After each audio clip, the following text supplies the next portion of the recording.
The program is still new on Otonjo on OGTV 25 UHF. We most sincerely appreciate you for your time with us this morning, the 23rd day of July 2012. We did tell you that we shall be having two guests on set today. We spoke about the trainer of caregivers and the act of nanny. How do you actually ensure that those who are taking charge of kids, toddlers, are also themselves well trained in terms of capacity building? We also told you that we're going to be having another guest that has to do with emergency rescue operations and first aid caregivers. So today we are being joined at this moment by our first guest, Mrs. Chika Onwuche, who is a caregiver herself, but she specializes in the training of caregivers with focus on those we call nannies in here. This is Mrs. Chika Onwuche for us this morning. Good morning. Good morning. It's nice to have you with us. Same here. Yes, I must assure you that everyone will be given the opportunity to actually contribute to the program as it progresses. This discourse, which has to do with the training of nannies in Nigeria and even beyond. What are the basic standards? What needs to be done? What needs to be avoided? What needs to actually be put into consideration before you actually engage the services of one? And you as a nanny, what do you need to know? What are those things you must avoid? These and several other issues will be examined on this segment of the program. Again, we welcome you to the program. Thank you. Now, I ordinarily would want to think that someone who actually is of childbearing age, someone who is a mother, would be well grounded in the act of taking care of children and babies. Do they need special skills? Yes, they do. You find it, well, like you said, it's taken for granted that a mother should know the basic things, should know everything that there is to know about taking care of children. But from research, we found out that it's not the case. I have a creche that I run, and when I started, I said, okay, I took it for granted that I would employ mothers, which I did. But I found it was difficult. You have to teach them how to change the diaper, you have to teach them how to wipe, you have to teach them how to hold the baby to feed. If the baby is crying, you have to tell them, oh, this is what you're supposed to do, that is what you're supposed to do. And I started wondering, I said, what's going on here? Because at that point, I had just one child myself, so I was also learning. And I found that I had to do a lot of research. I go to the internet, I read and read and read just to teach these women that are meant to be taking care of the children in the creche. But it wasn't. I said, okay, I fired all of them. I got the young ones, and it was the same thing. And then I started calling around. Where can I send these people for training? Okay. For them to be well grounded, to know what to do with the children. And it was difficult. And I asked myself a question, so what do I do? Do I keep reading? Okay, and I started reading to train them. But the problem when they're taking me serious, why? Because they see me every day this way. So I said, okay, why don't I get a proper classroom setting? Where when the person wakes up and you're going there, you know, okay, I'm going to learn.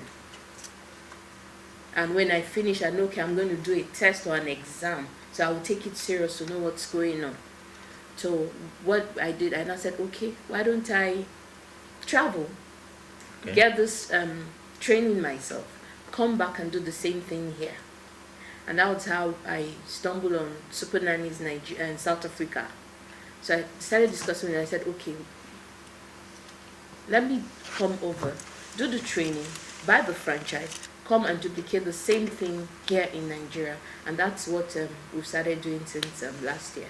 Now, the practicality and workability of organized, structured trainings for nannies in an African context is that I want us to talk about now. Okay. Now, basically, when you have the opportunity of engaging these services, or largely here in this part of the world, what we do is actually to engage these elderly ones as caregivers for our children, for our kids, by virtue of the nature of the jobs of their parents. And so somebody who had actually given birth to children, that had been taking care of grandchildren, that would also even challenge you. What's the knowledge base as far as caregiving to children is concerned?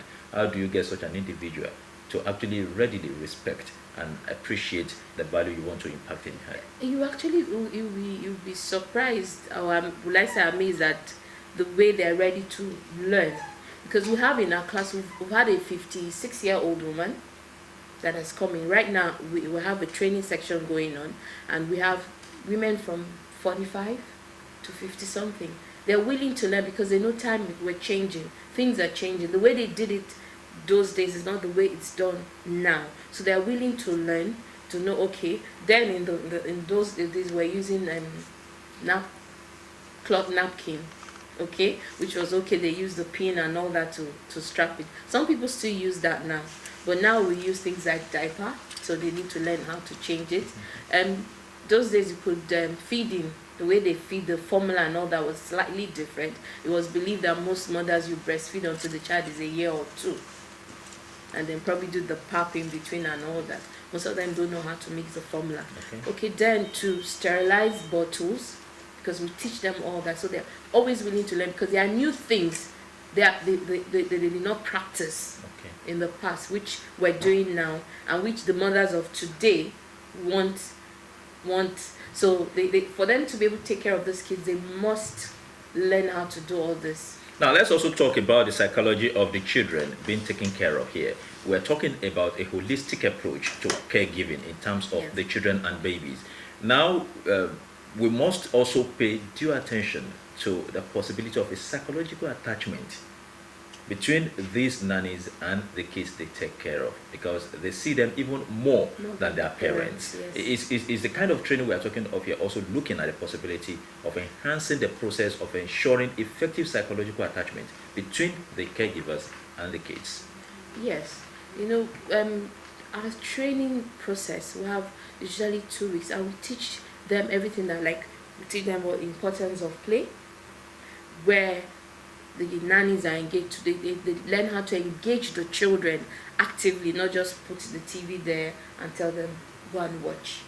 So we teach them how to do all that, and in the process of doing that, definitely they will be more attached. Most times they're more attached to the nannies. Why? Because most mothers these days take off very early in the morning. They are off, like I'm here now. I left my house by 6:30. I've left the kids with the nanny. And probably getting back, when I finish, I'm going back to my training class. So getting back home again, it's in the evening.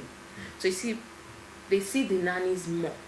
So why we now start thinking, okay, now they see the nannies more. That means they're actually learning more from the nannies than the mothers, because the mothers spend less time with these kids now.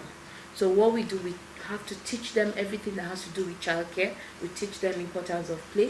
We teach them the developmental milestone, and that's where to know what is expected from the child at a certain age. We teach them all that. We teach them nutrition, so that they're able to plan the child's meal for the day and ensure that he or she gets the right nutrients. Because if you don't teach them that, the tendency that you give the child Indomie, carbohydrate, rice, carbohydrate, yam, carbohydrate the whole day, it's very high. And even for the mom, she just might take off early in the morning, and she has not remembered that, okay, I have to tell my nanny, give this child this to eat by this time, give the child this to eat by this time. So we teach them all that. Okay, plan the meal, let the child have enough protein, enough carbohydrate, enough vitamin, enough fruits, enough vegetables. With that, they are able to plan a whole meal for the child for the day. And all these are what actually helps the child to develop and become a normal, proper child. Let's talk about domestication of the process of training a nanny. I know that in this part of the world still there's high level of illiteracy, and we have people who are not formally lettered. And what the vocabulary of your process, or the vocabulary of the process of training caregivers at that level, may even be too much. It may be too complicated for people like that. Do we have the possibility of having those who are not really lettered also being part of this, who have been at it for years, for instance? Yes, we do. But right now, what we're doing is that you must have a minimum qualification of GCE. Okay.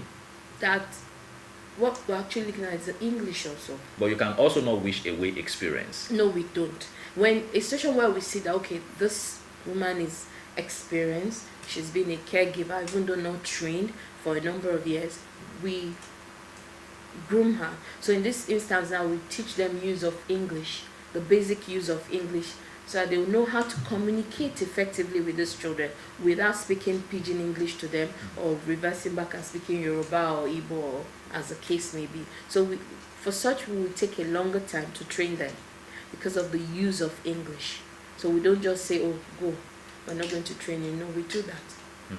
Now, let's talk about parents now. Just engaging the services of anyone as a caregiver with respect to the safekeep of your children or your child, as the case may be. What are those essentials that an average parent would or should look out for in what can be referred to or who can be referred to as an average nanny?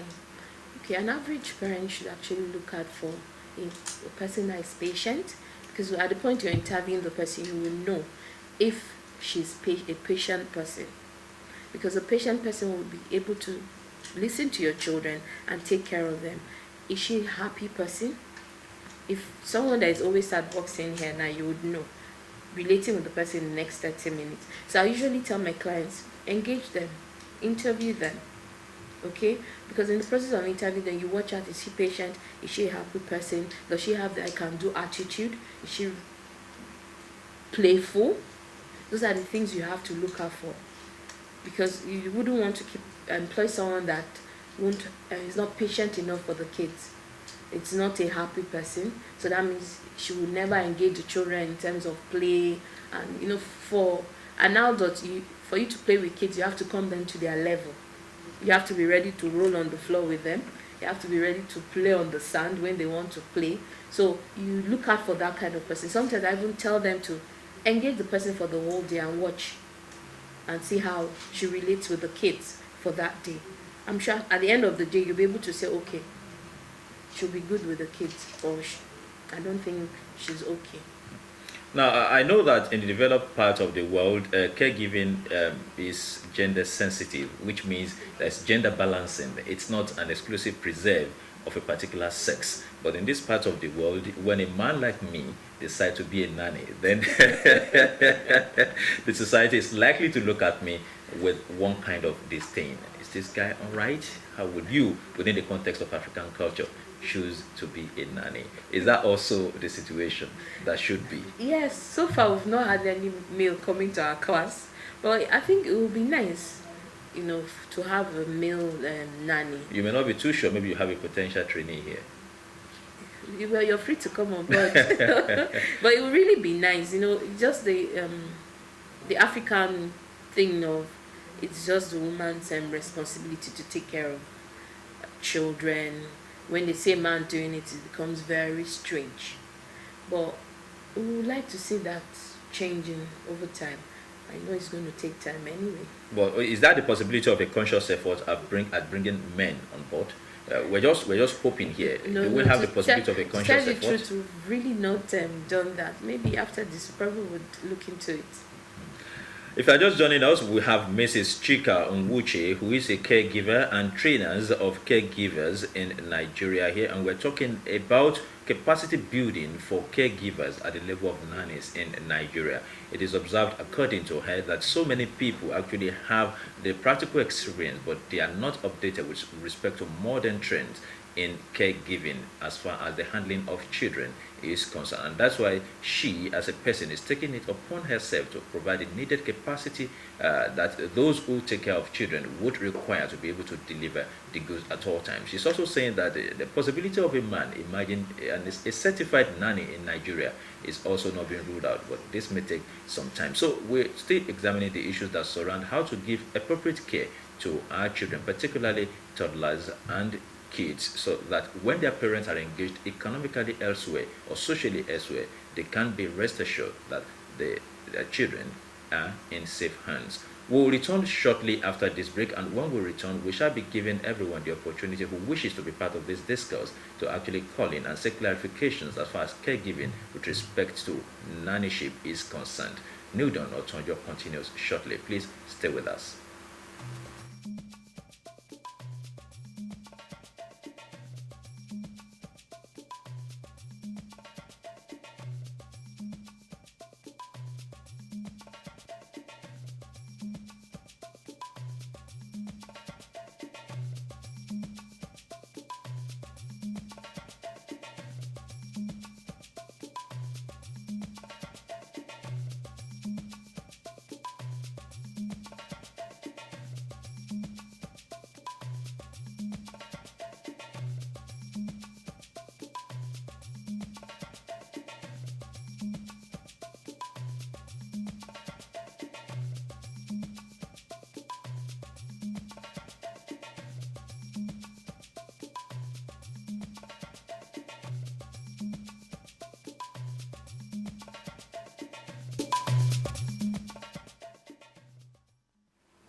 Mrs. Chika Wuche is still our guest on New Dawn Otonjo this moment, and we are taking a look at capacity building for caregivers, particularly those we call nannies in this part of the world.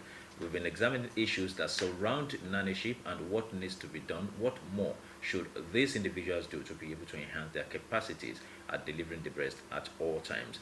We'll soon throw the lines open if you have questions to ask or clarifications to make of Mrs. Chika Nwuche, who is our guest on this segment of the program. You will be free to do so. Just some 1 to 3 minutes more, then we shall be welcoming your contributions on today's edition of the program.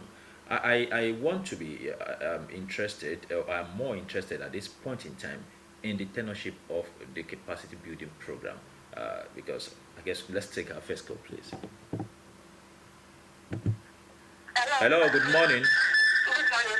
Can you just lower the volume of your television set, please? It's Abigail calling from Abeokuta. What's your name? Abigail. Abigail from Abeokuta. Yes, sir. Now we have Mrs. Nwuche here. What do you have for us this morning? Good morning, ma'am. Morning. I just want to ask a question. Why you not observing the Nigerian law? Sorry. We didn't get that, please. Hello, Abigail. It's good. Good. Sorry, we didn't get that. If Abigail could call back, we will appreciate that. Yeah, I was talking about the period of the training. I guess it's Abigail that's calling again. We're having challenges with the network, but just keep on trying. You never can tell. You may be fortunate to link us here. Now, for how long should a nanny be really trained to be able to have the desirables for the deliverables? To tell you effectively like 6 months, but not, it doesn't have to be 6 months stretch in the classroom. What we do 2 weeks straight training, and then in between we call them Saturdays, come, just keep telling them, because you find out that you have to keep telling someone this is what you do before they get used to it. So we do the 2 weeks, then after the 2 weeks we call them in once or twice a month, run through the training again for them. They go do that at a stretch for like 6 months.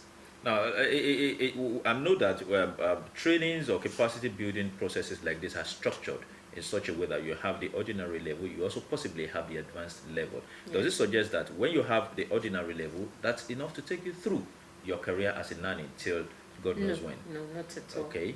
Not at all. Okay, like in Super Nannies, we have a career path we develop for the nannies. Okay. What we say is when you come in and do the 2 weeks training, we get you engaged somewhere. And then, of course, with the in-between trainings here and there. But we expect you, after the end of 2 years, we expect you to now probably you could do nursing. That's another part of caregiving. We could do, because what we're also planning that in the next 4 years, by God's grace, we'll have a school, a proper school, where they now come in and have a diploma in childcare. So we're working towards that, knowing that because it's something new here. So we can't expect to say, okay, go and do a course in maybe in infant care, go and do a course in child development.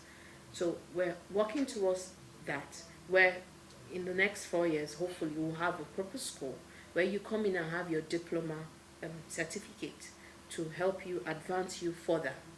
So what we have planned for the nanny is that, okay, give or take in the next 4 years, you'll be well grounded in terms of taking care of children, because you find out abroad you have people that have master's degrees, they're caregivers.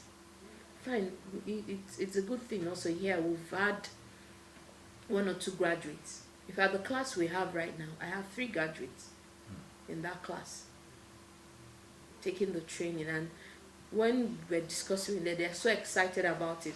And the first day they walked in, I was like, are you sure you want to do this? The Nigerian mentality, I'm a graduate, or I can't be seen to be taking care of children. I need to go and work, changing diapers, wiping children's bottles. I need to go and work where I wear my suit in the morning. I come in there, and they're like, no, we love children. We want to do this. And I'm really happy that I'm sure in another 2-3 years, we'll get to that level where, All right, we have another caller here. Hello, good morning. Hello, good morning. What's your name, please? Ayodele is calling from where? Ayodele from Abeokuta. Do you have questions for us this morning? Yeah, I want to ask, what is IDP? What is IDP for a child before taking him or her to daycare? Okay, all right, Ayodele, thank you so much. Ayodele wants to know of the ideal age before getting him or her deposited with a nanny. Is there an ideal age that a child should be? The standard ideal age in the International Association of Nannies, the ideal age is 18 years. But we'll find that in Nigeria, we've dealt with 18, 20, and send them to one or two places, and the maturity is not there. So what we do, we take from 25. Okay, but I think it's more particular about the kid now. At what age do you think it's safe to actually begin to deposit your children with nanny? Okay, what would you say is the age of the baby? From birth, from childbirth, from 6 months, from birth. You could? Yes, why not? But what we do from birth, we have people that have called in that have like a 1 month old baby, because some of them have to return to work. So we in that case, we get the women that are a bit more matured to deal with such. But from birth, from the first day the mother is coming out from the hospital, she can have a nanny to take care of the baby. And be rest assured that her baby because is in safe hands. teach them infant care, how to give the child the bath and all that. Okay, let's pick another call. Hello, good morning. Hello. Yeah, I guess we lost that call. We still have Mrs. Chika Nwuche here. She is a trainer of caregivers in Nigeria, and she actually shares her experience with us with respect to how to build a career path for those who are caregivers, particularly focusing on nannyship in Nigeria. I'm sure so many people are also itching to seek one clarification or the other. As far as this discourse is concerned, we would certainly give you the opportunity to do so. Hello, good morning. What's your name, please? My name is Hello, can you hear us? Can you just lower the volume of your television set, please? Can you just lower the volume of your TV set so that we can hear you, please? Are you there? Oh, sorry, we lost that call. We just wish to appeal to our viewers that if you want to make a contribution to this discourse, just first lower the volume of your TV set, or you move completely away from your television set. That way we would be able to hear you clearly. When you call in and you still want to hear yourself, it does not do us any good. It howls back at you and we can't make any progress as far as those contributions are concerned. Hello, good morning. Hello, good morning. What's your name, please? My name is Anna. Anna, can you just please move away from your TV set? Just do that for us, please. Completely. All right. Hannah, you are calling in from where? I'm calling from Ijebu-Igbo. Ijebu-Igbo, Hannah. All right, what's your contribution, please? Yeah, actually, I just saw my TV set to your station, but I don't know what people are saying now for the program. Okay, Hannah, if you wish to contribute, we are talking about building a career path for those we call nannies in this part of the country. So we have Mrs. Chika, a career path for those who may want to choose nannyship as a career. If you are a nanny, it's now certified.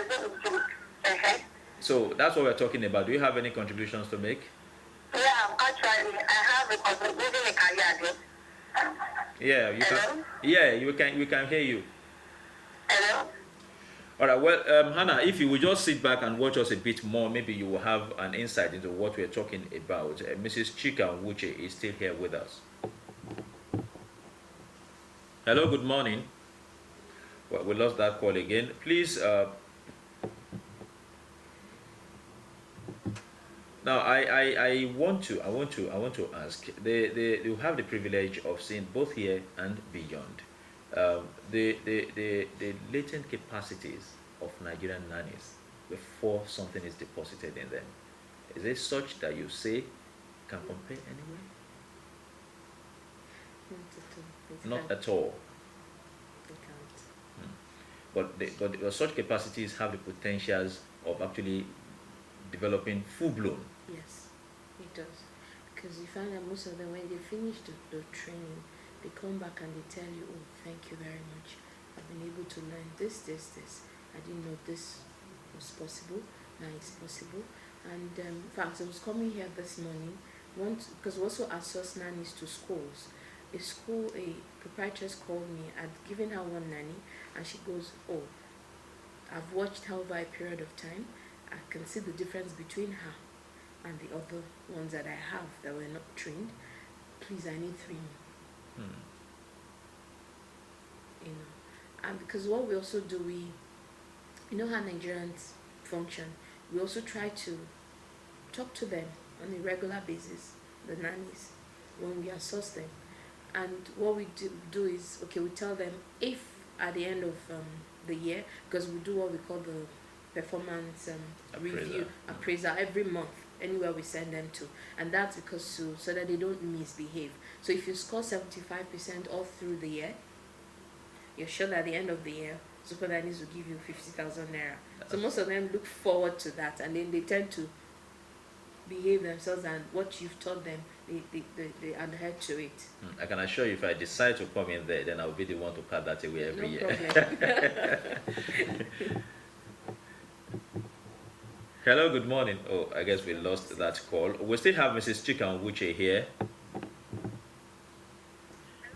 Hello, good morning. It's Abigail calling again. Abigail, good morning again. Yes, I want to ask a question. Please go ahead, Abigail.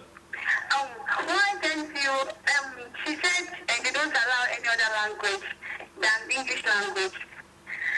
But it's a self-decision of nowadays, because when at the end of the day, they can't speak their language, their mother, as they ought to. Okay. So our advice are ready to please observe the Nigerian activity and the English language. That's okay. All right, thank you so much, Abigail. That's a council here. Indigenous languages, of course, there is the protest that our languages may soon go into extinction. The way caregivers, the way parents, the way guardians go about it, such that indigenous languages are forbidden fruits, if you allow me, in homes. You think that's fair enough? It's not really. It's not.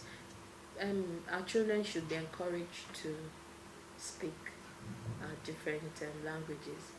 You know, but sometimes also the intertribal marriage.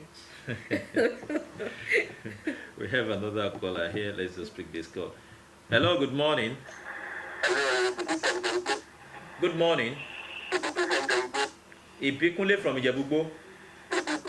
Ibukun from Ijebu-Igbo. Okay, Ibukun, you're welcome. Oh, we lost that call. I was hoping the Ibukun would be asking for how to become a nanny himself. Now, generally, what will you say your counsel should be to those who actually, sorry, we have another person who actually have listened to us and would not know how to go about actually picking up a career in nannyship? Hello, good morning. Good morning. What is your name, please? The friend of the house.